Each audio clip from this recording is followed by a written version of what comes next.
Hey, good morning, Dabblers. Kill Moody here, community manager at Dabl Club, and we are ready to get right back into the next session of the Dabl Club DevCamp.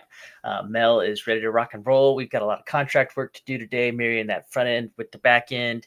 If you have any questions about where we are today, or you're just dropping in and joining us for the first time, all of these sessions have been recorded. They're on the Dabl Club YouTube page, as well as the X page for the prior recordings, so you can watch those on your own time and catch up.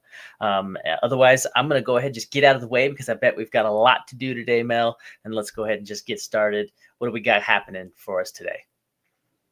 So today we are going to be retaking where we left last time, but we're gonna trace back a little bit more. While I was working a little bit on the contracts and on the interfaces for today's session, realized how something that we have skipped just to get the deployments out has been the factory. I don't know if you remember this contract, Kale. This factory contract that we had. Let me share my screen. Maybe something that we can talk a little bit about and why this is important, why we missed it, or not that we missed it per se, but just that while we were deploying and testing, we really skipped this factory contract here in the middle. So we focused mainly on the real estate NFT, then the ERC20 token, and then the ERC4626, right? So that's what we were testing mainly, and we were just showing how we can effectively deploy an NFT first, and then use that NFT directly into the ERC20 token, and then do everything else on the 4626, etc. However, right now when we are starting to work on the proper app, like we were exactly working last session we were working on the app and thinking more on our users, and we want to do a front facing application, a user facing application that you want anyone to be able to deploy these tokens, anyone to be able to even create an NFT mint, like kind of tokenize first their real estate property, and then anyone to deposit that into any other ERC20 token, like tokenize it. And the way we were handling it before was that straight, just one NFT for one ERC20 token. So right now, if I wanted to enable these for more users, we are stuck with one address and we can't really do any more tokens. So we are leaving like a huge market share. So we need to focus on this real estate share factory. And actually, precisely like the diagram shows, instead of locking the NFT into the real estate ERC20 token, we rather will use the factory as a kind of an escrow as well. So it's going to be the one handling the deposits for the NFTs and also the deployment for the ERC20 tokens. And taking, now that we need to do a little bit of rework here, we can also take advantage of this opportunity and do a little bit of test-driven development that we really haven't done. And this is something that we could have caught, if we wanted to do, we wanted and focus on doing the tests and the cases that we want to cover, which is exactly what test-driven development is. So we're gonna take a little, dive there, redesign our contracts just to accommodate the share factory. And from there, we will do our test. And actually, we're gonna go from there pretty much. But I don't know if you get there's any questions on this. Why are we missing this? I think I have some too. So in a perfect iteration, what's the improvement here? What's the benefit from the way we did it Tuesday to today? Not using the share factory. It sounds like we created one token to represent the one NFT, and that was it. And so everything's tied to this one address. So you're saying that we want to leverage the factory so that way we could have like tokens per NFT. We can have multiple tokens related to this real estate thing. Yes, precisely. So in short, and maybe we're gonna dive into the code, but also to see if you can follow along on how we have been working previously. So first, the reason why we have it like we have it right now is because we are doing the deployments and just kind of making sure that we can deploy the smart contracts logic, a property NFT, which is this one's like the base. This one doesn't need any change.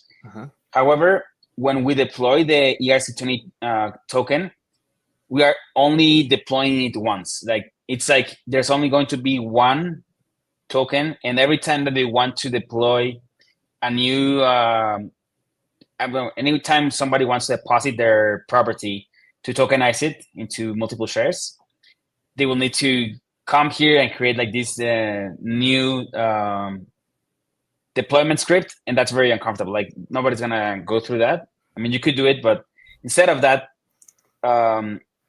and to make it more automatic, like a vending machine properly, instead of having to call somebody to deliver to you, you have a vending machine there, and anybody can do like auto service. So that's the idea behind the factory contract.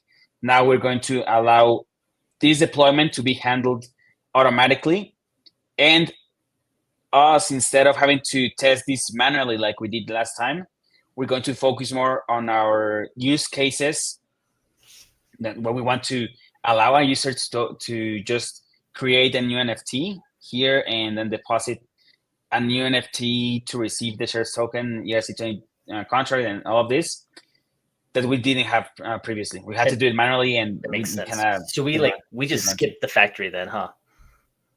Yes. Got it. We went. Yes, we wanted we like hard coded and deployed one specific token contract related to that NFT. So in this factory concept, does that mean that like if I have an NFT and you have the NFT, we could both go to this factory and we could both set different parameters for the tokenization of those NFTs? Like if I wanted 1,000 shares to represent my NFT and you wanted 10, is that possible? That's possible. Yes, we can. We can define that on our. So I could deposit my NFT and tokenize it, but make it just one token because I only want one share and I want the whole thing, and that's it. And you possibly want to tokenize it and fractionalize it and make it available for lots of people to join you on your particular effort. That would be possible only through the factory. Yes, possible. If you can code that for sure, and that's actually here in this. Precisely, it's part of the arguments that we can control here. Ideally, you'd want. I think it's more on the business side that how you want to handle it. But yeah, that's something that you can open it up to your users directly, or even control it. If you remove this and set this as a default parameter, you can start placing this kind of locks into your contracts to work as a standard, or everybody can only fractionalize it across 10 or across 1,000 exactly. or whatever. You could set the rules, or you can leave these parameters as configurable by the individual user. Yeah, one thing that I'd like, there are like several deployer contracts of tokens, launchers and all of this, and all of them are what they are doing. They kind of have these rules, like Uniswap, for example. You can only I think right now it's between 1% fee, 0.3%, or 0.5. I think before now has a little bit more configurations. Not sure, but for example, those kind of enforcements, you can place them instead of, they could open it up to say, yeah, anybody can put 20% fee if they want it, but since that wouldn't make sense and could be flooded out of these pools that are just like trash or just noise. You can then just enforce these kind of things. And for example, your question about if I want to only tokenize it for one user, and then it kind of beats the purpose to create this ERC20 token, right? I mean, it could be for fun, but then it's not. I mean, you should ensure like a minimum amount of shares. That's kind of things but that's all ideas that you can play with around according to what you need. Right. It totally is up to the user on what they're trying to accomplish, whatever their community looks like, or if they got a group of people or whatever they're trying to make happen. Yeah, or rather, you as a builder like yourself, if you want to do a business, you're the one that controls. That's precisely the cool part about the smart contracts. You're like the one who can set the rules, and you'll see if the users like that or not. That's when you're gonna test. Well, and this will be the last question I'll ask about that. And I think this will highlight the last point I'm trying to fully understand here. So you just mentioned like the Uniswap parameters of the fees being limited, and you can only have so many choices. So that's only true if I'm using the Uniswap contracts either on the back end or through their front end, right? If I forked their contracts, would I be able to change those parameters on my particular deployment and then like say remove those fees and then create it at a 20% fee if I wanted to for some goofy reason? Mostly just showing like when can a user take over those parameters? When do you escape those rules or have the ability to change those rules? I mean, technically that should be possible. So those rules that are set are only explicitly enforced if you were using their version of the contract. Yes, and it wouldn't surprise me if there's. I know there's a governance control kind of like activation that also has the possibility to take a percentage of the fees. So, for example, these kind of switches that the protocol can be turned on or off. Probably when you initialize the Uniswap deployment, you know, they say that their core, or rather their like different smart contracts that are part of the protocol, they just launch them like all at the time without upgrades. It's just one version.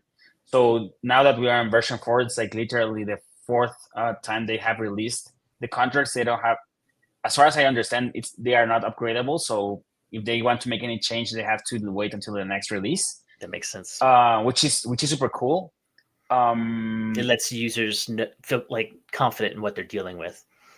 Yeah, but when they deploy it, it wouldn't surprise me that whenever you deploy it, you kind of set what fees are available or these fees rules. And if you want to fork Uniswap, I'm sure you're gonna find that setting somewhere where you have to either define it straight into the contract or as part of an initialization parameter. And these protocols, I've tried to deploy, once, for example, Lens, like from scratch, and it's quite tricky. Like I wasn't able to do it on an actual L3, so that we were running locally. I'm lying. We were running like on a testnet, an L3. Okay. So it's very tricky to get these full protocols running and all of the smart contracts. At least that time that I tried, I spent like 8 hours and I wasn't able to get it running. So that's nothing in your world. That's perfect, Mel. And I'll kind of get out of the way here. I'm just trying to highlight the fact, especially where we see like a world of so many forks and like rapid clones of platforms. That's why it's important to understand how to like at least review contracts at the least, because a platform can show up and tell you, oh, we're based on Uniswap, so everything's super fine here and safe here, but they may have changed some key rules, some key restrictions that give them some powers that maybe as a user would put you at a disadvantage. And so specifically, I'm thinking about what these rapid clones look like, and for a user to be able to check out the lay of the land before they decide to dive in the water. Yes, and it's anytime that you try out, even cloning or trying to deploy it, it's always, even if you fail, like I did with those 8 hours, you still learn like these kind of best practices and configurations and patterns that honestly they can be overwhelming, but at least you kind of get your feet wet and just understand a little bit better either the challenges or what you will need to learn, or how you can like start taking notes of how these huge protocols with amazing engineers are building stuff, and also like learn whatever you actually learn. Like you see that they are doing something crazy or they are doing something that you would like to implement as well. So it's always nice, even if you don't understand very well, but just going through the documentation, it's always instructive. So Perfect. don't get scared. Don't Yeah, get scared. I think that's really good. Okay, got some good I understanding mean, there. it's scary. I get it. It's scary, but if you don't try it, um, you know, Well, and what's the there's, alternative to the there's scary too? sometimes Yeah, it's gonna stick eventually. It's gonna stick eventually, but you gotta be at it. well, and just Keep because up. you look at it once and you don't understand, it doesn't mean you should just submit and just assume the risk. Like, pursue the understanding. You should know how these things work with if you're interacting with them in a significant or vulnerable way. Yeah, it's the DYOR is still a very important thing. Doing your own research. You should be able to tell other people why the platforms that you're interacting with work the way they do. All right, Mel, let's dive into it. Let's go. So we're gonna pick up from where we were last time. I just added like a new branch. That's why you see this from the previous session. And we showed that we were able to mint from the created form, where we connected the components from scaffold. That's where we left last time. So now I'm gonna focus right now on creating this factory contract. And for this, we're gonna also do some tests. So this is something that comes as well as part from Hardhat, has all of these testing framework as well, and you can also run the scripts for testing directly from the from scaffold. They have built all of the commands on the root configuration. You see all of these, for example, Hardhat test over here, and then it runs all of the testing suites. So that's very useful for us as developers and builders that are trying. And right now, thankfully, the property NFT, I mean, let's since this is a rather simple NFT contract, we can use it as a like quick explanation for the testing. So most of the times, whenever you are building smart contracts, or like for us right now, it was like very vibe coding it like in on the fly. But when you're working more properly with a customer or with a team, you need to gather some requirements and start defining um, things or how to say, activities, functionality, um, things that the users will do with your application, with your solution, whatever you are building. So these kind of requirements, we call them, so sometimes user stories or user flows or, different features that you need to work into your apps, either with smart contracts or the user interfaces, the backend, and make sure that you can cover those cases or those stories. So you can qualify your application or your solution as it's actually working or it's actually solving a problem or the problem that it requires. So for us, now that we we already know that the property NFT, since we are loading the ERC 721 URI and the ownable, that was that's like a tested. If you know what you want, you can have like an NFT. So we don't have to test this contract, or rather, as long as it mints and we tested it locally, we were satisfied with its current functionality. So that's we can use it as a reference on how to create tests. So, for example, for an NFT, let's name this test as well as our. Let's create a new one, and that is. And here the tests are on TypeScript, which is like we mentioned, a superset of JavaScript. For the case of Foundry, something that some developers like is that for Foundry is that you're using Solidity both for your smart contracts as well as the testing, which I get. Like I understand that's like saying in the same language, but this one's on JavaScript or TypeScript, so it's also like still comfortable. It's more about tastes and all of this. So here's how the test goes. on the example contract. Right now, we try to import this your contract. It's gonna instruct us a linter error because we remove that your contract. That's like the default contract that comes with scaffolded. So we can just remove this. Don't worry.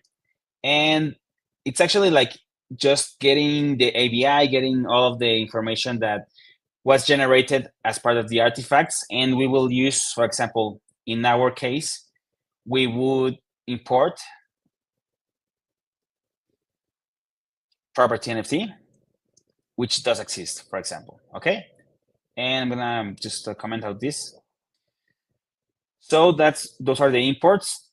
Then you kind of start describing the testings, the test or how would say?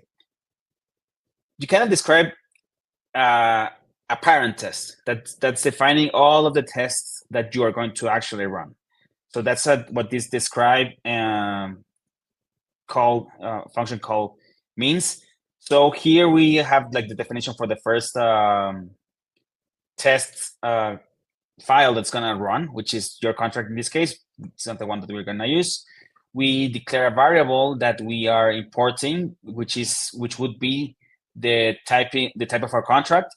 Then this before call is something that gets run every time. So you can think of it as a constructor like. So every time you run a test, it's inside this full call.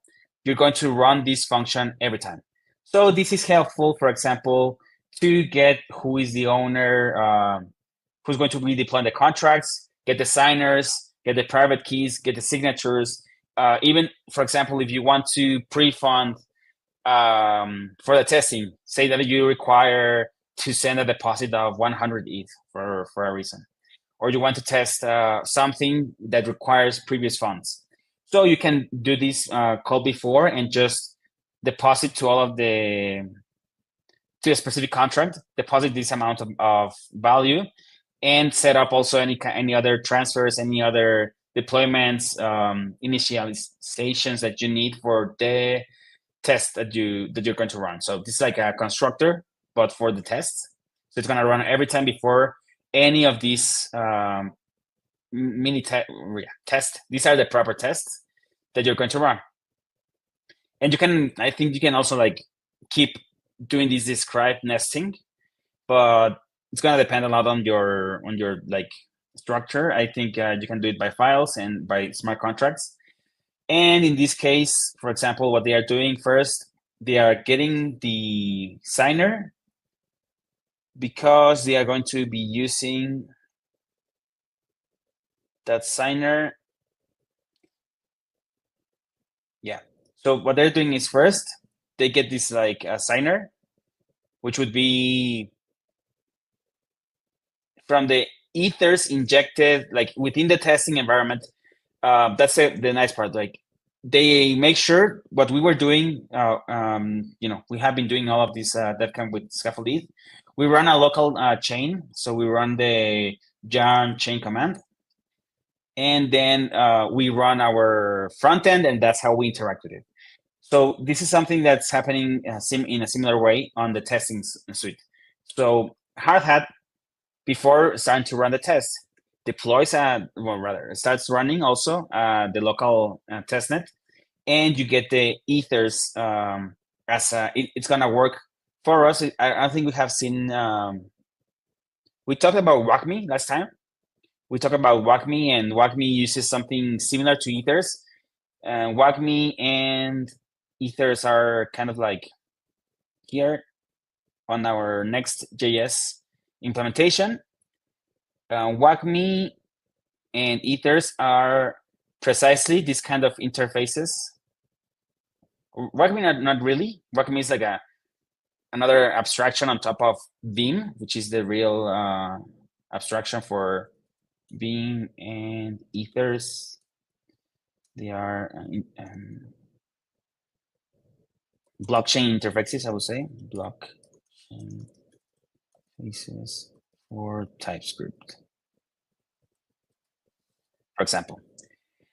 And those help us translate all of the JSON, RPC methods, and how to send signatures, translate this, the function calls and all of the things that we're gonna do on the front end and on the back end or our server, and send these instructions to the blockchain.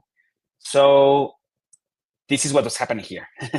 in other words, so first we're going to get, okay, from the local testnet that is running, which is this Ether's instance that is running inside the testing. We get the address, or like a signer, which is you can think of it as a user, an externally owned account. And we also get from this, I think the test, make sure to deploy, like whenever you run the test, this get contract factory. Not 100% sure how this works, but I am here. I'm assuming that it's getting your contract code, because later it uses it to actually deploy the contract that you're going to be running as a test inside your test. And then we just make sure that your contract has been deployed. So this is going to happen each time that you run the test. You need to make sure that your contract gets deployed. That's what's happening here. And then it makes sure that the deployment was successful. So first, it checks that the greeting is equal to the initial greeting, if you remember the first contract. And then it tests the set greeting function that's part of the contract, and it does an assertion, like expects that the greeting is the same as the greeting that we are setting here. So this is kind of testing that first, the deployment has the default configuration, right? So that describes that it was deployed correctly, and just a quick test of the functionality, which is changing the message. In our case, we will test very quickly for the NFT. We will check, for example, that it can mint, and also that it has some initial configurations for, I think it was the total supply, or let's see. We're gonna have the next token first. So we can make sure that the next token is one as a deployment, although it's gonna be private. Property, update property.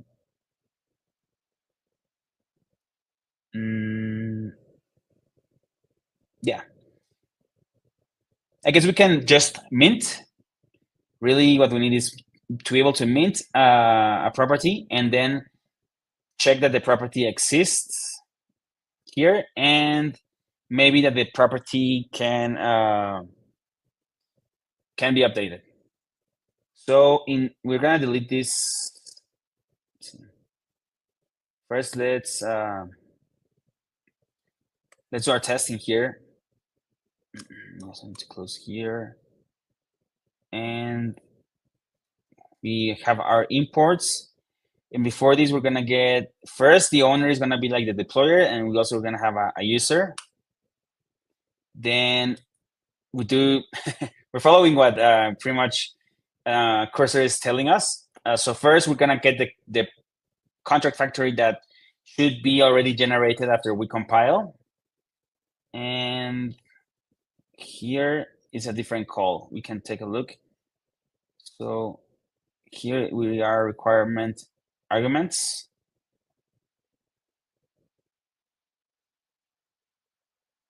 Let's take a look how they did it here. Owner.address, that's okay.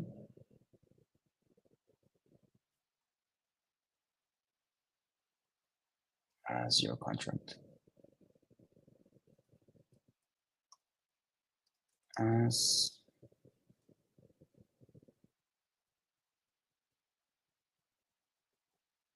owner.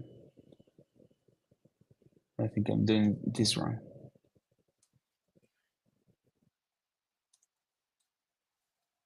Okay, so that way we don't have to necessarily enforce those. This is funny how they just declare it here. Okay, const owner signer. There we go. Then we ensure that the deployment happens, and now we will test to equal owner. Just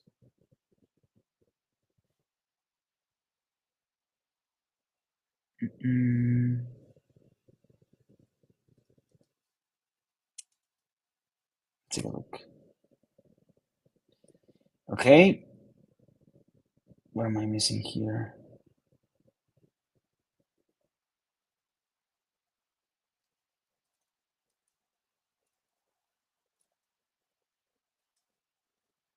Let's see. Is this, and then before each, this one's okay. This one's okay. Then this one seems okay. Just waiting for that. Okay. So the right owner, and we will also describe mint property. Mint property.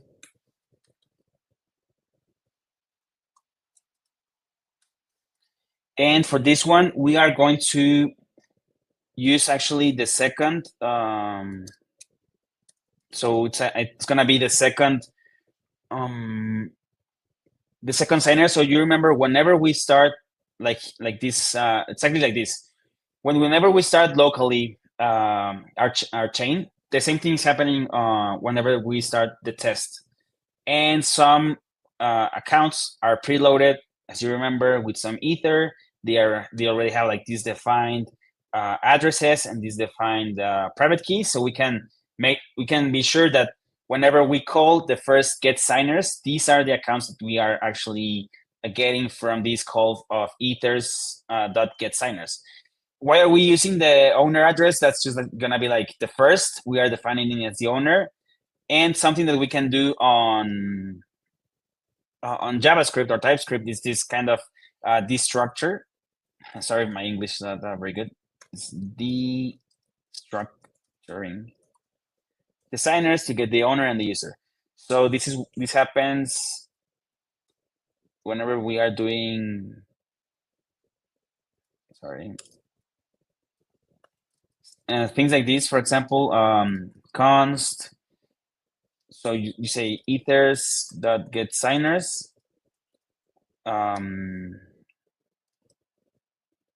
Response or signers. So signers, when signers is I'm pretty much assuming, but also pretty sure signers is something that's probably like this. It's an array, signer 1, signer 2, etc.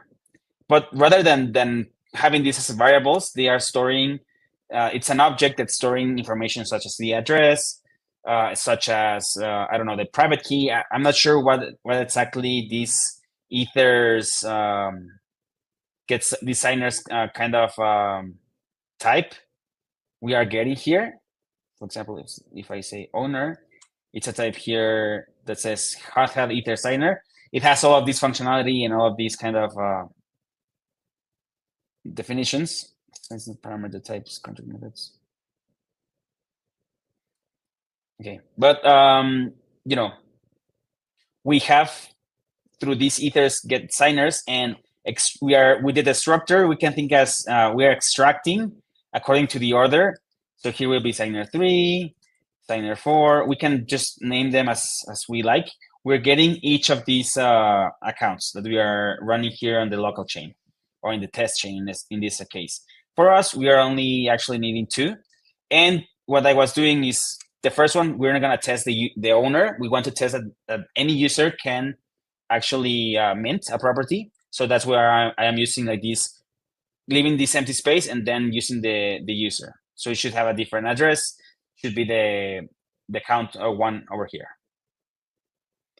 And that might be a little confusing, but that's how like JavaScript works. And I believe there are also like other languages that can work like that. I'm not sure.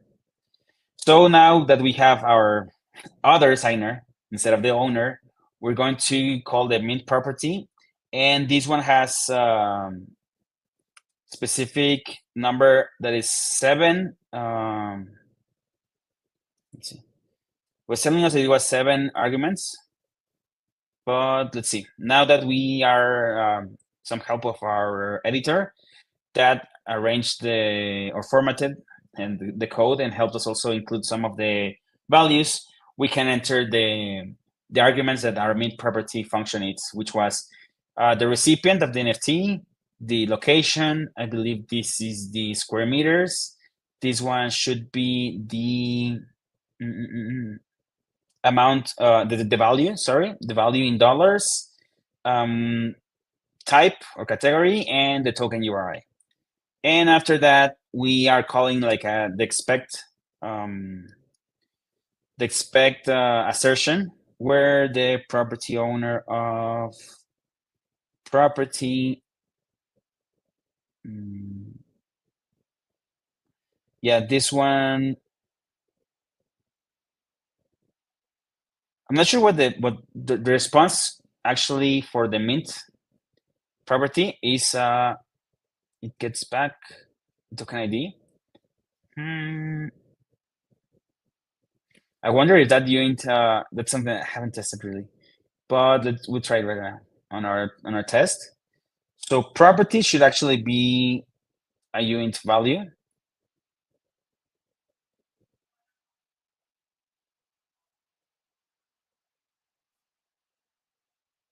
But we can test now hard code this. Of 1 should be the user address. Okay, right now we're sure that the user just want to log console.log property. We know that the first one is going to be token ID number 1. That's how it's coded, and the user address should be the one that's actually maintained, which we are setting as recipient. We can even call for this to be like admin and user. So the admin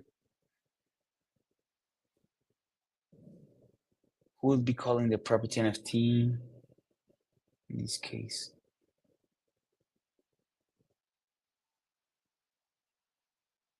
Deployment, okay. So first, the property NFT should be deployed, yet who's actually the designer here, or the color of this property NFT?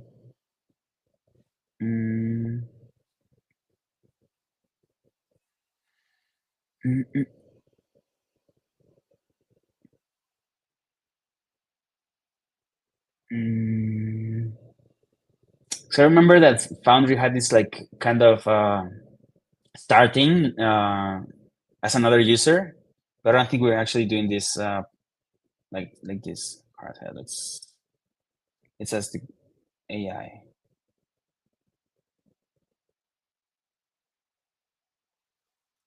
How can I simulate multiple users calling a smart contract from different addresses, private accounts, rather.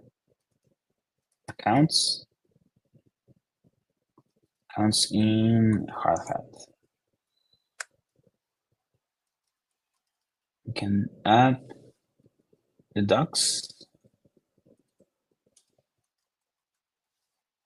Okay, let's add this documentation for hard hat. Documentation, solidity.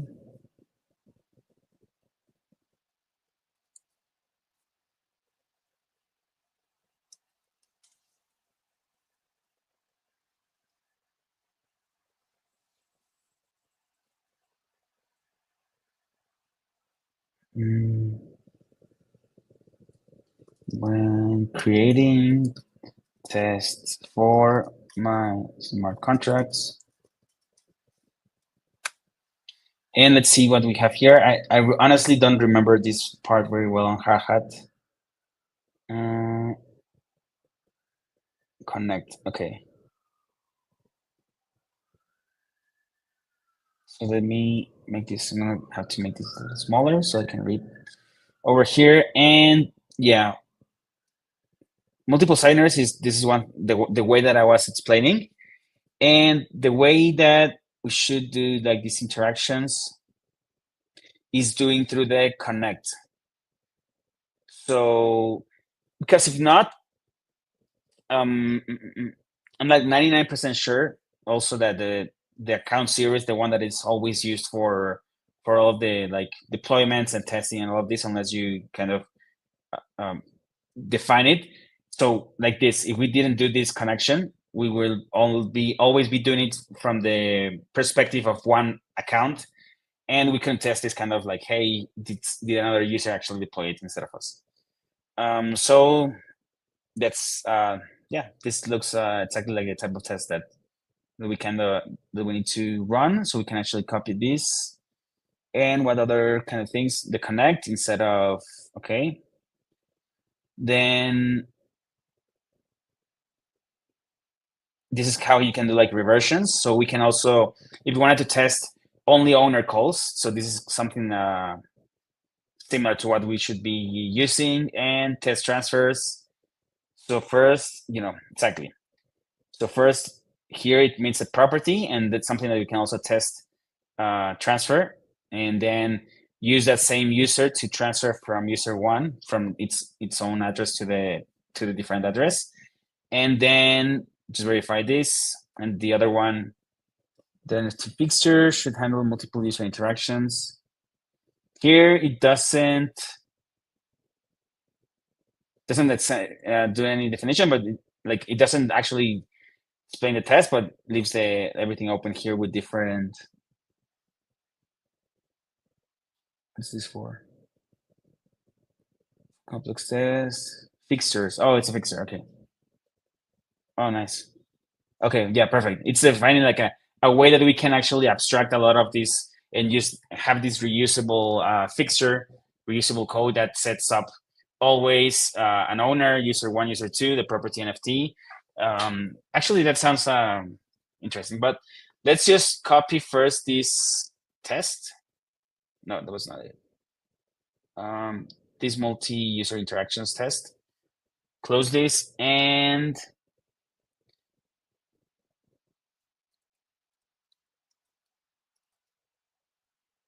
copy and paste. And here, I don't think we need the user. So let's remove this code. And then we can run yarn was hard hat test.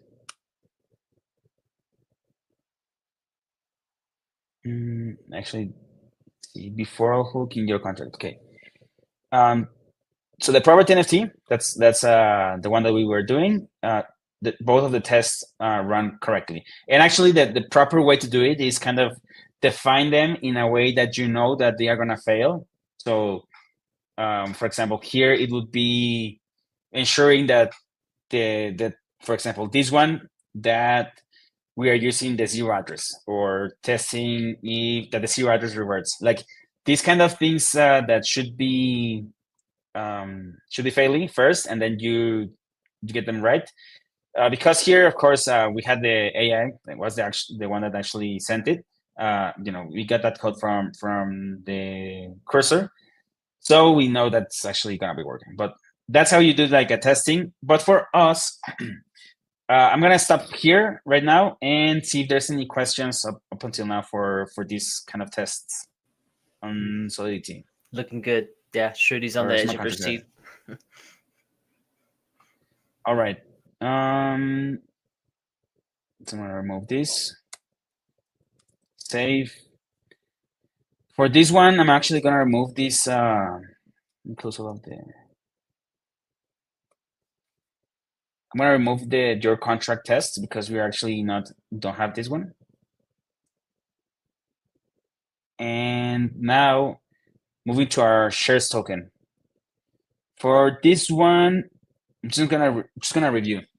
There are a couple of things that we are gonna have to change to use the factory contract, since the factory contract is gonna be the one that is going to be handling the escrow as well. So the deposit of this NFT contract changes where it's gonna be placed. Everything else is gonna stay the same. Just want to take a look here. If there's something else that I remember that needs to be updated. I think it's only the NFT contract that gets in. Yeah, it only gets defined, which is fine, and it's this kind of init. Here we had to place this init function last time because we were having issues with the definition of the NFT contract that was initially deployed, and whenever we want to test, we had to hard code this address. So now I think with the testing and having this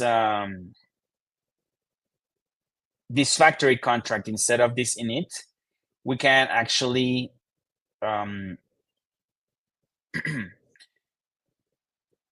we should be able to hold this this proof on this kind of safe transfer, this call for the deposit on the factory. So this NFT contract dot safe transfer from call, we're gonna move it to the factory, because this is like kind of the function that is actually handling the deposit of the NFT of the property that we want to tokenize. So this one will be handled now by the factory, and we can move this to the constructor, and over here we will make sure that a couple of things.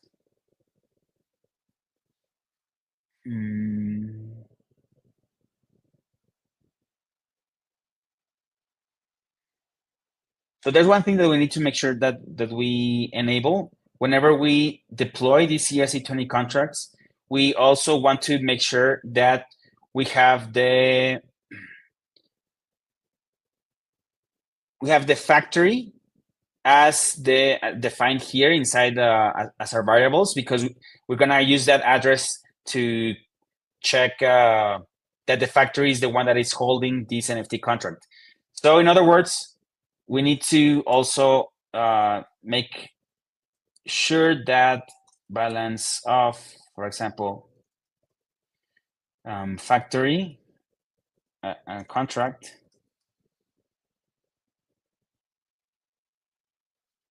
and you will need to require that this equals 1, for example, right? Something like this. And of course, this factory contract, we don't have it here, so we're gonna have to add this as part of our shares token update. That's one thing. And then these initial owners, we will move it to the constructor again, because we will still need it, but the idea is to remove this function. This init function is going to be handled now by the factory itself, and this call is going to be different for us. It's going to be here.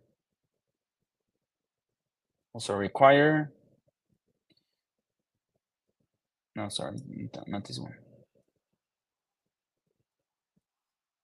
Okay. Can also require. We said that it was going to be first. We need to define the NFT contract, which is here.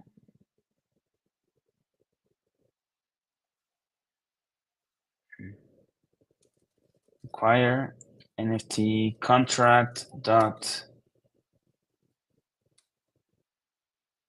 balance of,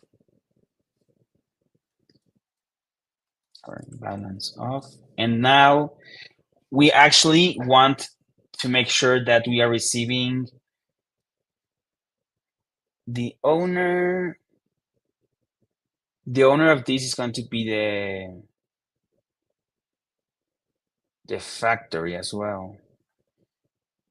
So let me check something. Owner. That's okay. And do we have any other owner?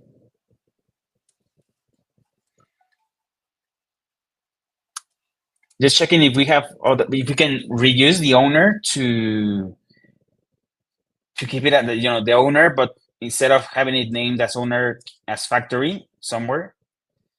So the owner is already it's already defined there, and the owner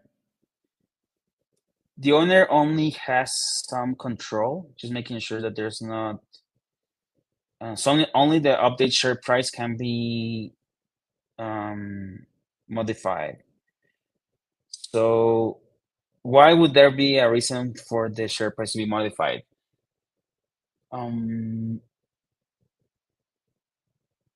I think we can, we don't have to be super, specific. That's maybe a function that's not necessarily needed, but let's not distract ourselves. So we can use the owner, or we can just define another address here, and let's say, address public factory contract. And now inside this init, I'm gonna remove it. We don't need it anymore. And here, since we're receiving the factory contract,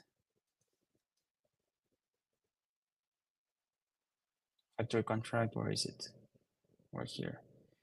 And this one should be immutable. Yeah.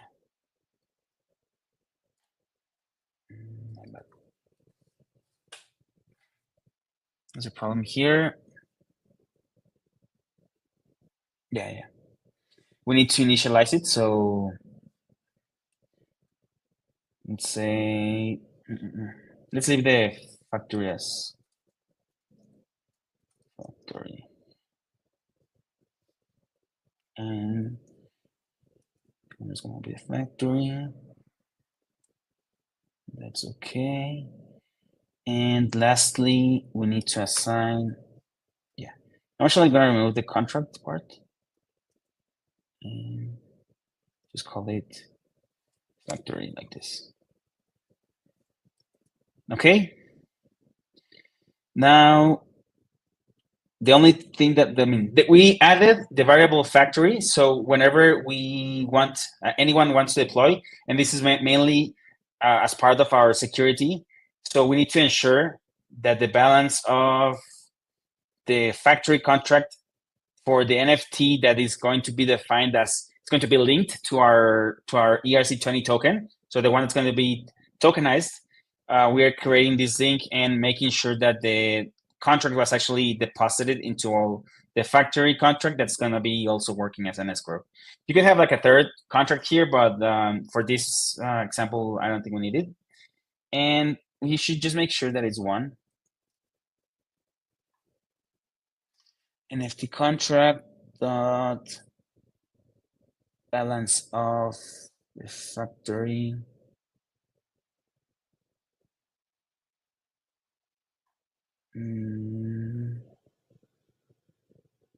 There's a minor thing. So, and the token ID, this one. This is the one. Actually, we don't need the balance of. We need the owner of. Owner of token ID. Yeah, that's the one that we need. We need to make sure that the owner of the token ID that's going to be deposited as part of the token, the collection that's it's going to be tokenized, that's the one that we need to make sure that our factory is holding. Otherwise, we cannot accept any call for this. Okay, that looks better. NFT contract has been initialized. And then the distribution, that looks fine. I don't think we need to change anything else. And we can now come here and do, I'm gonna call this shares token factory dot sol. And over here, we can use cursor to set it up. So really, we're gonna ask the the AI, we're gonna ask to it that it helps us to create a smart contract that can handle the ERC20 token deployment for the property shares token. We should be here on the left, this one. So we're gonna ask the AI, hey, we need a factory contract that can handle the token deployments. What are our requirements? We will require the users to deposit a property NFT token with the parameters token ID and the information required for the ERC20 token deployment, which is supply, the price, everything that the constructor needs. It also needs to be handled, some of them by the factory, which will be handled either by the user or hard coded. And lastly, also handle the escrow. So we need to make sure that before the token deployment happens on the factory, which is something that I think we saw on the second session, the factory pattern. Before we do the deployment, we need to make sure that the user, we actually request that the user executes an approval or check that there's an approval already. Make sure that this flow to receive the token happens, and after that, do the deployment. And also the deployment is going to make sure that these changes has happened. So maybe we need to deposit first and then do the deployment. We'll see. Kale, I need to take a quick break. I don't know if you can handle for quite a bit some questions. Yeah, of course. On my end. Yeah, no worries. Yeah. Thanks. Awesome. And let's see. I'll be right back. Yep. All right, guys. I can actually just give a little bit of a shout out. I meant to do this in the opening stages here, and I've just rushed right into the code because I was excited to let Mel get started. But I want to give a thanks to the Espresso Systems teams. They just recently sent me a little swag kit that kind of earned through some interaction from a while back, and just nice to see that follow up. They sent me some Ethereum FUD dice, so every day you just roll the dice and see what the FUD is. And then I know that some of y'all might know Johan. Johan is one of the guild mages that I've been working with for a very long time, based out of Bangkok, and he recently sent me some really interesting things from Thailand.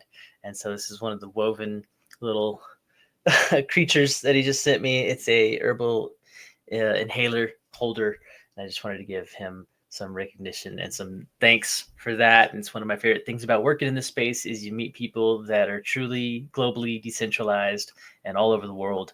And it's a really key opportunity to not only blend ideas and support, but cultures and all kinds of different things. So it's one of my favorite things about being a community manager in this space. I've been doing this for a long while, and I continue to be fulfilled by the people that I get to meet. And so, Shruti, I know that you're sitting there in that crowd, and I'm excited to see what you're going to be building there in that Charlotte, North Carolina community. I know that there's a lot of potential there, and we've had those discussions for quite a while now. And so still looking forward to being able to support you and help you out as that community starts to wake up and put all of this information to good work. So you've been doing great about keeping up with us and learning constantly. And I know that you're going to do great things as you're able to start to share this knowledge with others. All right, let's get the man back into action here. Thanks. So yeah, shout out to everyone who's over there. Great community members, people that are constantly active, constantly helping us. Remember, people, Bangkok Johan really helped us over there. So yeah, it's great to have you here. And let's get back to it. So we were talking about what we were gonna ask the cursor agent or the AI, and let's come here. And we said we generate the code, solid code for a factory contract that will manage property shares token deployment speed. Will also work as an escrow where the deployments The t-shirts token deployments will require the deposit of an ERC 721 token, and this is the property NFT. And here we're going to link this property NFT contract should be declared as how would you call this?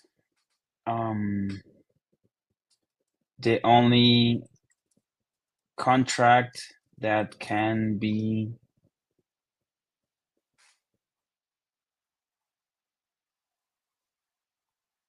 no, this couldn't allow any NFT, so that's yeah. The tokenization of any ERC 721 should be allowed, and the factory should keep a track of the current tokenized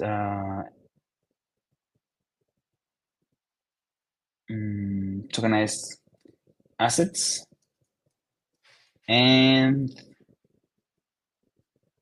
deployed tokens, of course. So let's see what we get. So in short, what I'm telling it is to generate us a factory contract that will handle the deployments. We need the deployments to make sure that we need to receive like any deployment that wants to be executed. We're going to allow any NFT from the ERC 721 to be declared. I mean, we're gonna like kind of be an open tokenization place. So any ERC 721 is gonna be compatible. That's the idea. What happened here?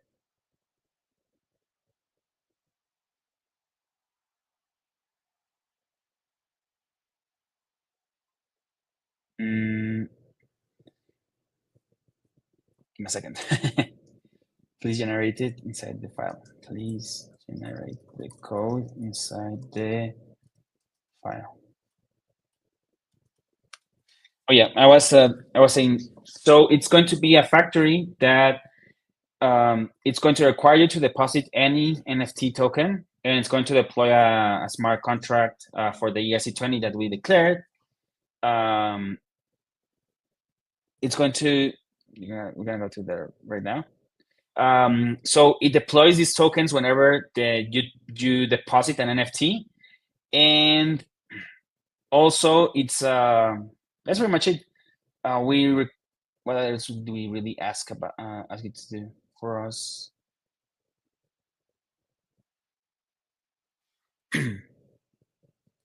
So the part of the escrow that's exactly manages the deployments as an escrow, and so it's going to allow any ERC 721. Whenever you want to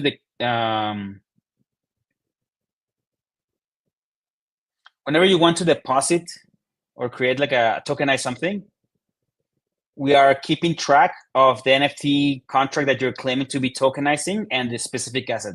So you can you can use this to just like rock or have some fun and allow anyone to tokenize anything. And in this case, our factory is going to be like the token, the ERC20 token factory only. So you're the one transforming assets, NFTs into ERC20s of sorts. So this is our factory. Let's go through it, and we see that it's calling. It's also but here it's also defining again the ERC20, which is actually incorrect. Maybe it is using it. Yeah, it's here. I see. And this is incorrect. This is a generation that it kind of like didn't check for the property shares token code that we actually had before. So we are going to remove this contract and import it from our from our contracts, and course, the code is gonna, since it was using a definition that we didn't create instead of ours, it's gonna have some errors that you can see. We're gonna check in a bit. So this is gonna be ownable, and this is the one that we are actually going to own. So ideally here we set rather the owner on the deployment. Yes. And here you could put things like such as the treasury, but I think that's also part of the ERC20 token. Treasury was here. You probably can deploy it as well. It's defined here in the depositor, I think. So let's explore it. First, the constructor, then a struct that's going to be receiving this is for whatever it wants to deposit. So in our case, we would indicate that we want an NFT address for the property NFT that we defined over here. So that's the one that we will send as part of this definition. The token ID depends on which token you own. Shares token, actually, this one is going to be available once we tokenize. So it's gonna be. I'm assuming this token is going to this struct. Sorry, is going to be saved here inside this mapping after the deployment of the token, and the depositor here in this case. Okay, yeah. So who is the person who's actually depositing the token ID? And the mapping, like I said, it's for each of the tokenized assets. So the NFT contract maps to the NFT ID to a tokenized asset. Okay. So for each NFT contract available, you're going to have accessible an NFT ID, which is going to hold this information. That's cool. All shares tokens. This for the deployments. This is an event that's following this tokenized asset struct. NFT address, ID, shares token, and depositor. Yes, it looks fine. And then the function tokenized asset. So you receive the NFT address, the NFT ID that's what you're going to be depositing. Then some constructor arguments for the token, but that's actually not what we need. So our token actually needs on the constructor, it needs 1, 2, 3, 4, 5, 6, 7, 8 arguments. So let's copy them and paste them somewhere here so we can actually take a look. So we need the NFT contract, which is available right now on the NFT address. So you can send that here. Then we need the token ID. That's also NFT ID available. Then the max total shares. And here's something that we're going to enforce. First, hard-coded. So we're going to allow the max total shares, let's say 100. And the initial shares for owner, I think that's something that we should allow the user, the owner, to define at the beginning. So this goes back exactly to our conversation that we opened with, huh? This is now you setting the rules. Yeah, exactly. So initial shares for owner. And then share price. So the share price,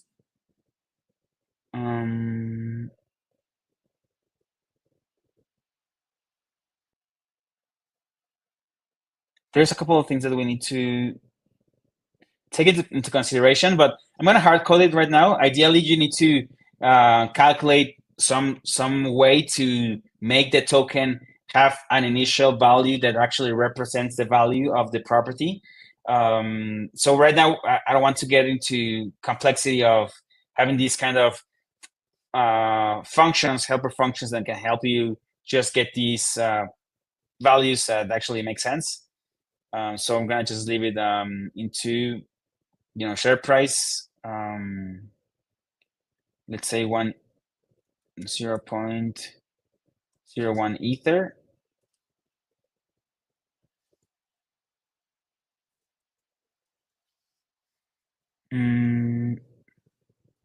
This is confusing sometimes.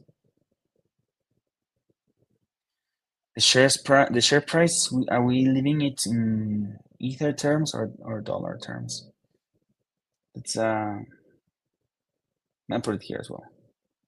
Unit share price.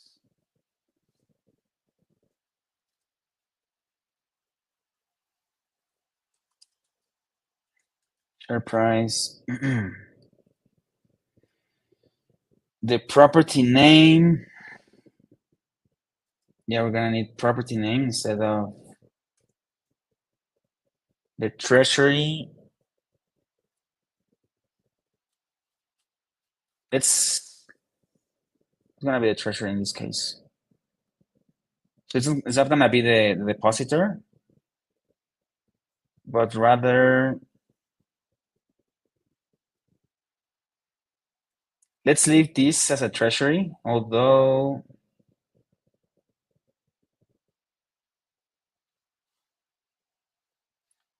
the property name is fine. The treasury, let's just put treasury here as well. And the factory, is actually going to be this color. So we actually don't need this address factory here on top. Okay.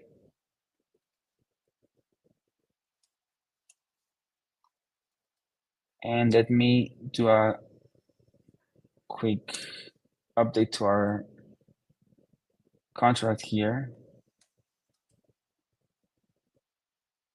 because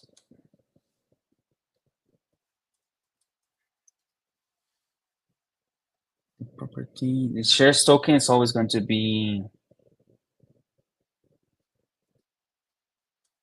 the message.sender.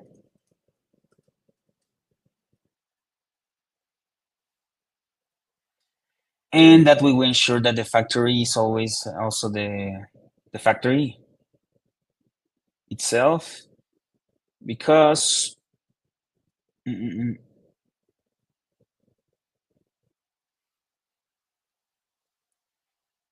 is for the shares token. Okay. Now what are we missing? Property name and treasury. Okay. Property name. And this is going to be instead address treasury. There you go. All right. So this is for the tokenized asset instead of the previous ERC20 implementation that it kind of made up here. We adjusted the code to what we actually had on our shares token. So now we're handling the deployment upon the tokenized asset call on the factory. And here first is going to require that this hasn't been tokenized. It's going to request the transfer of the factory, of the NFT to the factory. So the message.sender is going to request this transfer first, and then it's going to do this deployment. And once we get the deployment, we're going to save this on our data structure, the mapping, that's going to be saving for each tokenized asset, for each NFT. It's going to be saving for that specific contract address, which token ID has been tokenized. So you can think of this as, let's say, you want to tokenize your Pokemon card collection, so you could store it as an NFT on an NFT address and generate a specific NFT token for each of your cards. And that's what it would say, like, for the collection of the smart contract that you deployed, you generate one token ID for Charizard, then another for Pikachu, then another for Dragonite, and there you go. And we are storing this inside our smart contract, and we are storing also the token that was deployed. That way, we make sure that we have the asset tokenized. And yeah, like I said, this was declared after we deployed the token, so that's how we have it here. Then get all shares tokens, returns all of the smart contract addresses, and then release NFT. This one should be called now, instead of the redeem of the here, I don't think we have it anywhere. Okay, redeem NFT.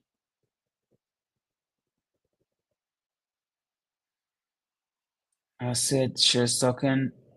Oh, let's see. So first it gets the asset. Okay, it just checks that it's not, and then it makes sure that the NFT address from this. Yeah, so this is like the redeem NFT here now is never. Let's take a look. We have a small issue here, the way we have like conflicting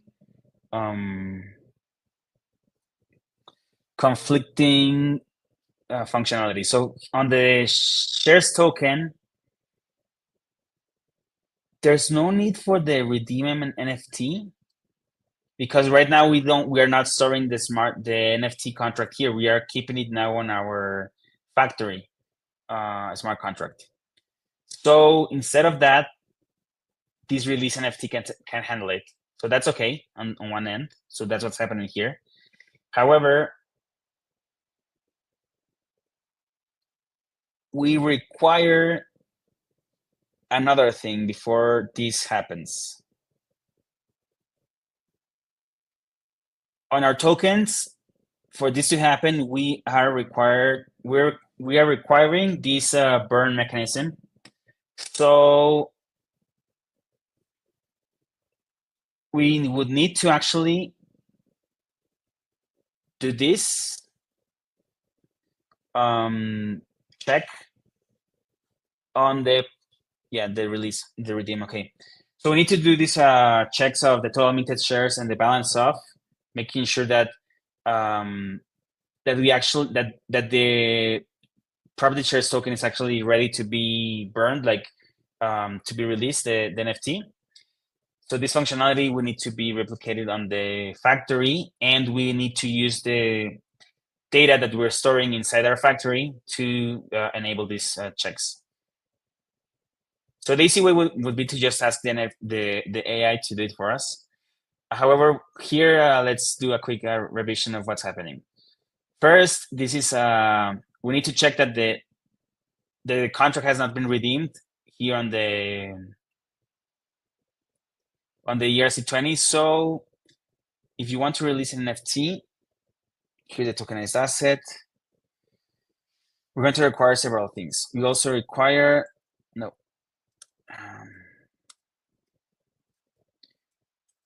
require that this tokenized asset, and actually we need to the tokenized asset itself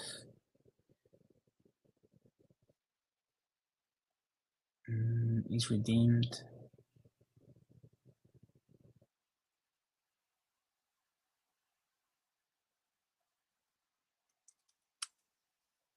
No, but it's not on this one.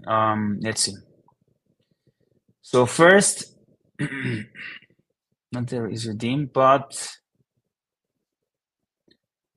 that the tokenized asset, the address, we need to initialize it as a property shares token.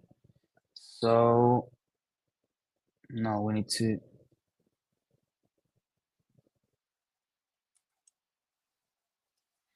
Let's say property shares token. So we're going to declare a variable called property shares token. And for this, we need to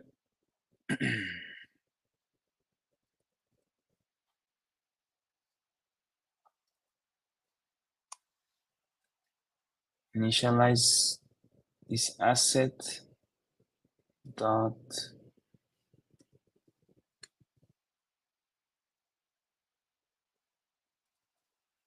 tokenized assets.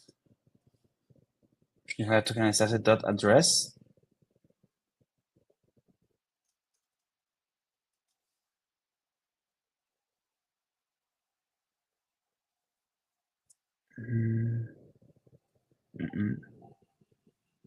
This is the NFT. But what we need to make sure is, if we want to release the NFT, we need to initialize also the token. So it's not the asset.address, but it's the shares token. Shares asset. Shares token. There we go. So now we have the shares token, and we need to make sure that this shares token, no, not the owner.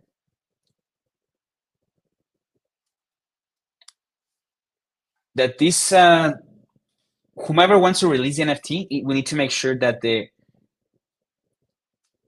balance of the total supply, or first that the total minted shares are equal to, oh no, not necessarily minted shares, but rather that the total assets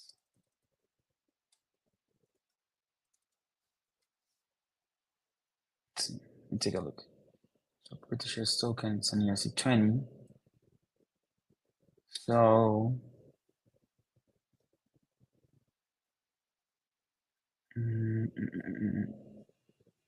total supply, where can't I call it here? Dot total supply.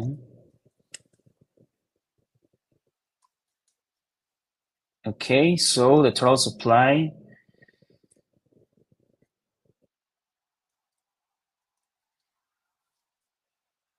and although I'm not sure that it should be the total supply because these shares token should have the max total shares.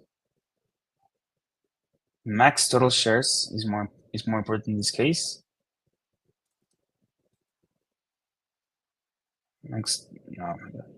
We need the user to have property, whomever is calling this property shares token, property shares token dot, and here we need the balance of the message dot sender to be same as the shares, and if not, the user must own all shares, and if everything is correct, then in that case we will call on the ERC20 for the asset that shares token. So this address of the token, the ERC20, we're actually going to call the burn function.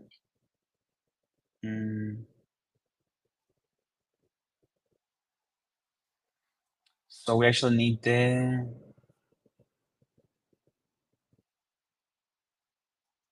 burn redeem NFT. Okay. Here we found another thing that we didn't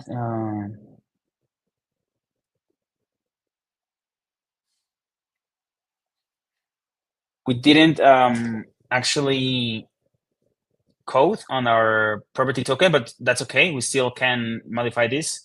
So instead of calling this redeem, we have two options. We can just call the burn call it burn function, and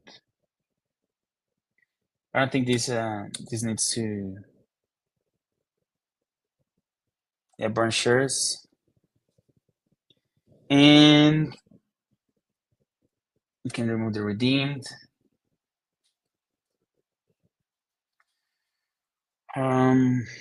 Ideally, the burn shares should only be able to be called by the factory, so we can also enforce that.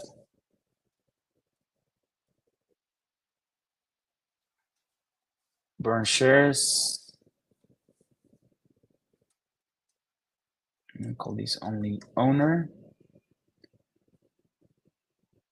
external, and unit 256 amount, and address owner,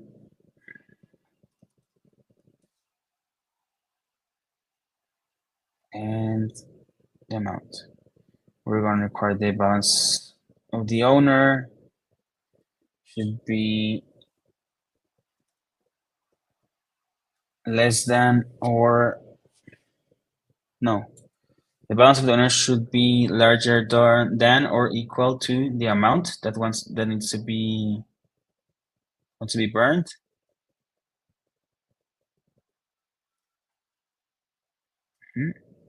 And then we're gonna burn the shares, owner, the account, and the value, correct. We don't need this anymore, and neither this. Let me check for the redeem. This in the meantime, and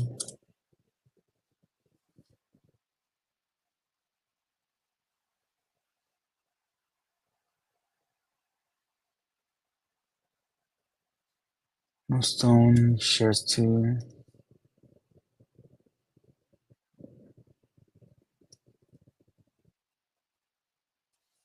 No, the balance of the owner should be larger than or at least the same as the amount that wants to be burned. Okay, but this is only going to be able to be called by the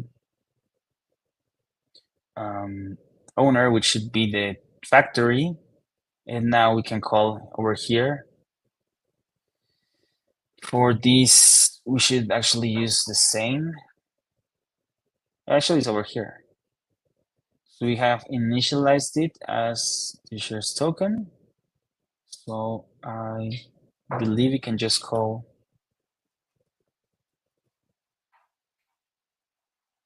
burn is not burn shares. Burn shares from the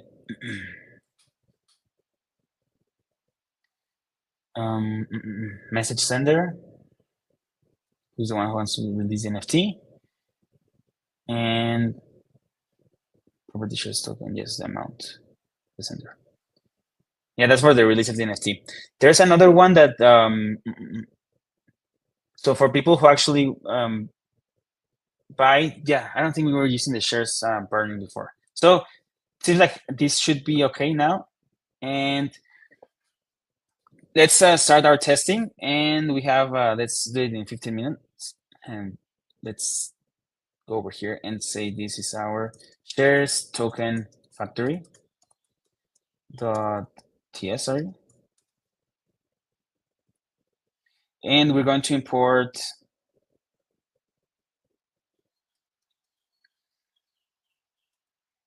here's the difference in the shares token factory. So our shares token factory tests are going to have a shares token factory smart contract, the property NFT, which we will also need, and we are going to first have this owner, and we're going to deploy first. We need to deploy the property NFT and the property NFT factory. Those are in this case, for example, we declared the way that Hot had declared these factories as well. So we might have these repeat naming here factory, but just for example, the first factory is just for the property NFT, which is the one that we will be depositing as part of our definition for the factory. We need to deposit an NFT to tokenize and to receive the shares. Then we are going to define that property NFT inside here and wait for the deployment. The other one is for the shares token factory. This is the one that we will be depositing the NFTs to in order to get a deployment for the ERC20 token. So here we declare it with the shares token factory, which is the contract that we actually named, and it also follows this deployment. So the first thing that we want to make sure is describe that NFT deployment. And for this one, we just want to make sure that the NFT actually works. So what we are going to do is we have deployed the property NFT. So this should be available in all of our tests. So as you can see here, we are first getting a user, which is the second signer, and we will use this. We're going to deploy, and let's say the admin is going to be always the second address, and the other users are going to be always the following addresses or accounts. So first, I'm going to use this connect. I'm going to pass the admin first, and the admin is going to mint to user one the token with this information. So, this information, blah, blah. Then we're going to check that the owner of NFT, like I said, once again, this I'm going to hard code it to one, but let's take a look with NFT logs, because this should be a number too as well. It's just that it's not defined as a number. Maybe if I cast it, I'm not sure if that's possible as a number. Yeah, it's not going to allow me to do that. So let's just hard code it and check what's the actual value. But we know that the first NFT is going to have the token ID 1, and it's going to check for this. So that's the first test that I'm going to run. And shares token factory. Okay, it's not showing here because we haven't compiled it. So before continuing, we have to compile the factory contract and check that it works correctly. Now that it works, it should be already available to be imported. Perfect. And we can run our tests. Yarn hard hat test. And okay, so you can see that the tests were successful. So we had the property NFT test that we had done before. That was successful. This is our console log, and this is the deployment of the NFT. And this is the one that I wanted to check because this is the response. And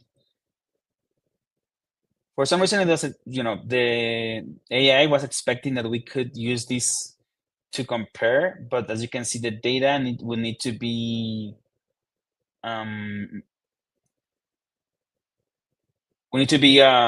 compiled, like decoded. This data should have the value of the deployed, so the NFT.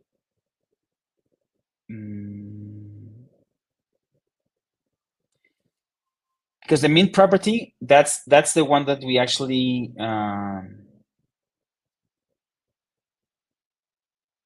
let's see here. Mint property returns the token ID, if I'm not mistaken. It returns a unit 256, which is the token ID. So in theory, you should have this available inside the response. I'm not 100% sure because we don't see it, it's encoded, but okay. So we have that already working on our tests. And let's just do another test that checks, yeah, let's do 10 more minutes. And let's now do a test that checks for the tokenization of an asset, and later after that also that we can release an NFT, and we should be able to also check that the shares token actually was can be transferred, can be burned, can be transferred, can be burned. And I was thinking about the redemption, but the redemption happens on the factory. But kind of do this test of first minting some shares. So these kind of cases, we can start defining them inside our tests. So let's see some tests that we can also do. First, for the token factory. So now we need to make sure that we can deposit and deploy deposit an NFT and deploy a shares token. We also need initial shares are the ones as expected. Then we can do another one that we can buy shares from the deployed shares token.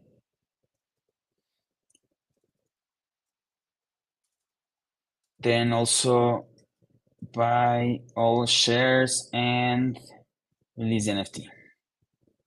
So just from the descriptions that we placed here, let's first do a simple one on how we would ask the AI to do it. And then it's actually already suggesting us several things.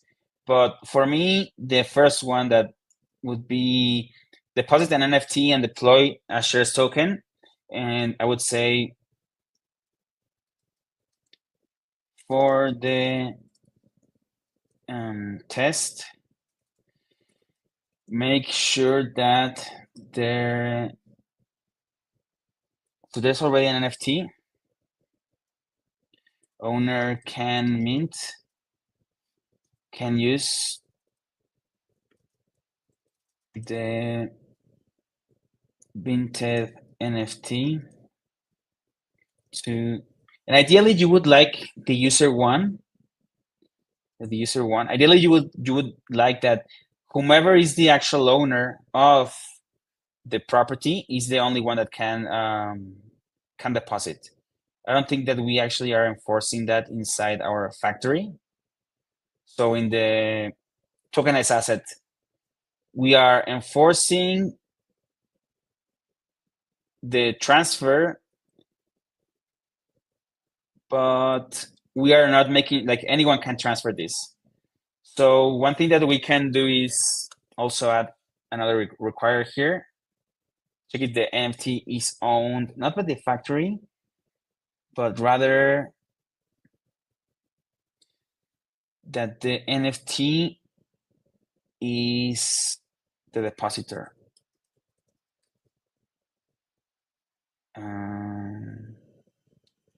Sender does not own the NFT. That only the account.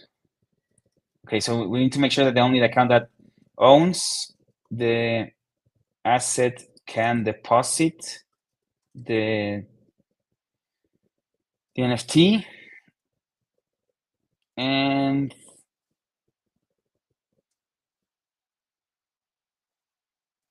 using the minted NFT by the user one. I think it's on our test. Yeah, user minted to the user one. Deposit that NFT and mint initial shares for the user 1 of 500.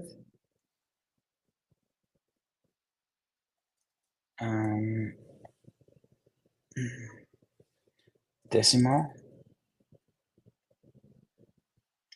And set share price to the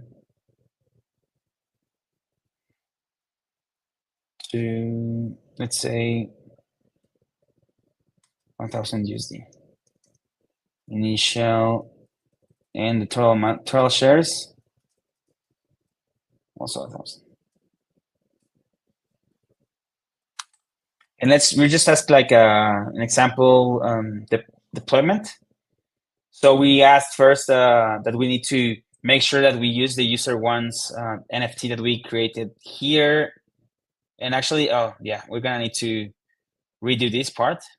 So maybe it reuses it. I was thinking that maybe I thought that I had put this on the before each. So we actually need to make sure that an NFT is minted first, because this NFT, this same code, I want it to be used for the deposit. So in this case, once we had the mint to the user one, we should be able to call our factory contract, call the tokenized asset with this NFT that we just minted, and indicate this NFT address.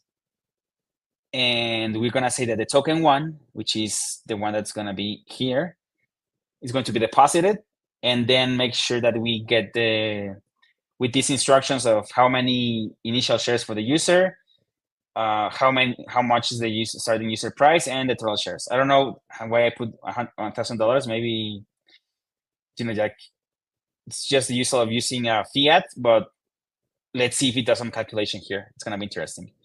So first it gets the signers, then it does assign the property, the NFT, to the user one. So that's similar to what happened here. And we're keeping track of the property NFT. So we expect that for example, if the user two wants to call the tokenized asset with the property NFT target, I'm gonna this accept. That's very cool. I haven't seen this property, this dot target assignment. So here's like giving the address ENS or any addressable. Okay, cool. So here it's going to ask now a second user, which does not own the NFT. That second user is going to try to tokenize that property NFT that we assigned to user one. So the idea is that this call will be reverted because he's not the user. The user two is not the user. And that's what this expect should say. And we should have like a green check. Then it approves the user one. It uses the approve function to allow the factory to transfer that token ID, because we're going to deposit it to the factory. Then the second transaction is going to also be called by the user one, who is now going to be able to tokenize that asset. And it's going to define its own address as a treasury. That's okay in the meantime. And we just expect a receipt, and we do a console log. Then after all of this, it checks for the event, and it logs it. And if not, it doesn't find it, then it means that it wasn't tokenized correctly. And then we, from the event, we should have the token that's why we do that. We should have the token that was deployed, because we are emitting that event inside our factory. If you remember hitting the tokenized asset, we have first the event is going to log this information, and this is called after the tokenized asset is successful over here as a tokenized. So going back to our test, that's what we are getting from the log. And we are going to get that contract using ethers to get the contract that was recently deployed. And then we're going to check. After that, we're going to first very quickly check that the NFT now belongs to the factory. Those are a lot of tests, by the way. And we're gonna check also the balance of the user to be 500, which was the initial shares of the token, and some of the definitions of the contract call. All of that is okay. I'm just wondering this shares token. Okay. All right. Everything looks fine. Let's see if it actually passes. It wouldn't surprise me at all if some of them fail.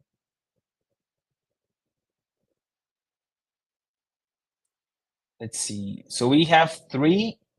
Yeah, the first 3 that we had, well, those are passing, but the other one, initial shares exceed max total. The constructor. Okay. Initial shares exceed max total. Maybe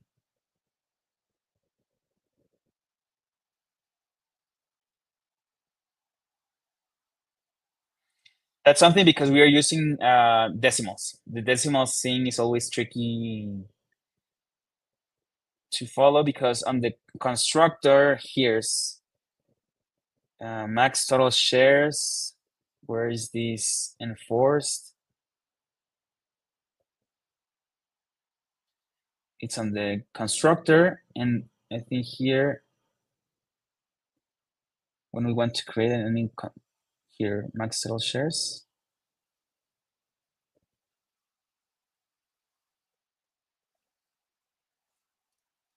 So max total, which one is the third one? Okay, we're sitting here under 100. Yeah. Maybe we need to put this as this. Let's see if this works now.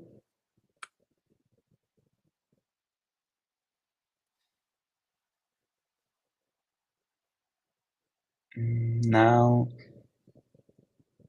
expected 0 to equal 500. Expected 500, and the action should only allow the NFT owner to post and tokenize. Should only allow the NFT owner.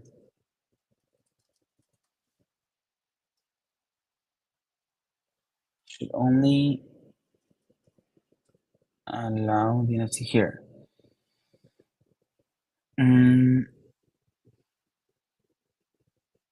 What's failing exactly? Expected 0 to equal line 95. We weren't that far away, apparently. Here. So 0, why the shares token?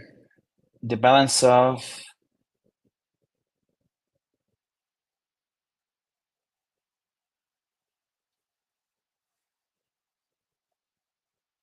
so the issue here is that our shares token is showing 0 right now for this user, even though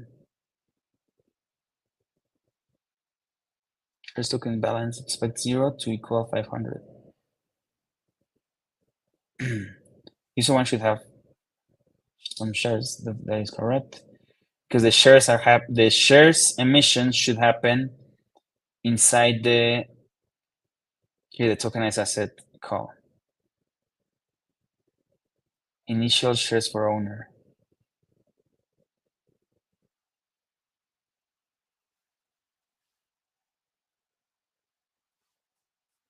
And my own question is that it's exactly 0. Exactly 0. So maybe we had like some here tokenized asset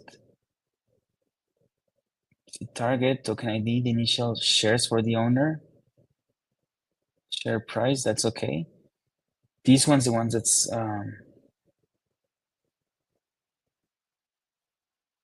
so when a tokenized asset happens here, the initial shares for owner should be called inside this deployment over here. And yes, it should actually be called here because it's over 500.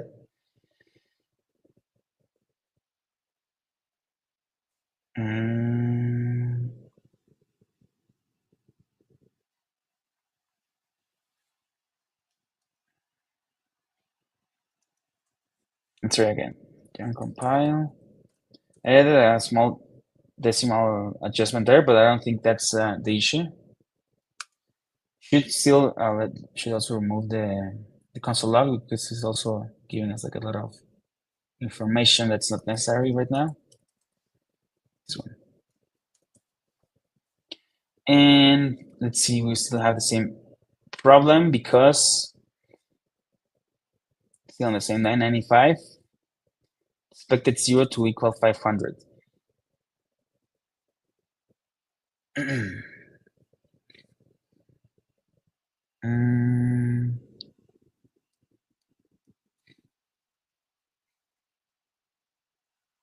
think we need to remove this only, and over here. So what we are doing is the property NFT, we are assigning it to the user address 1. That's okay. Then the user 1, this one reverts okay, apparently. And after that, we approve it first to the, like all of this seems to happen correctly. So we have a receipt, and then when we are trying to get this assertion, here, here's where I think that we are not getting the event, because the shares token should have a balance. Let's just console log first the shares token dot total supply. No, total supply.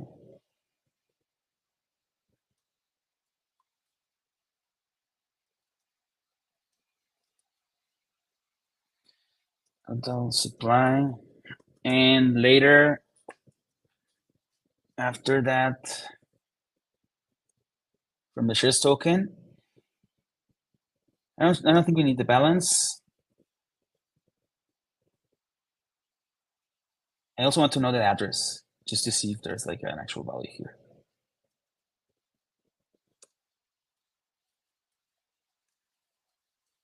So let's try again our tests. And we're gonna still kind of cut it there. It's already 2 hours. Just wanted to check a couple of things here, see if we can get some information. Okay, so we have a promise. That's something that slipped by. That's still okay, total supply. Oh, wait. And maybe, no, there's other awaits, so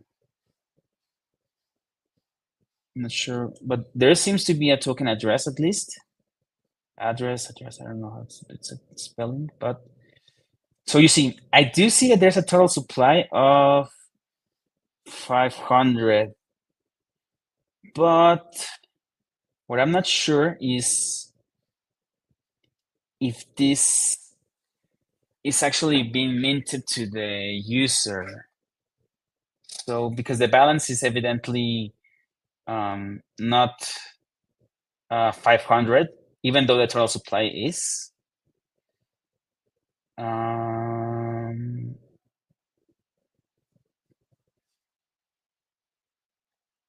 So first, the owner of the token ID, that's correct. And the only problem is this assertion.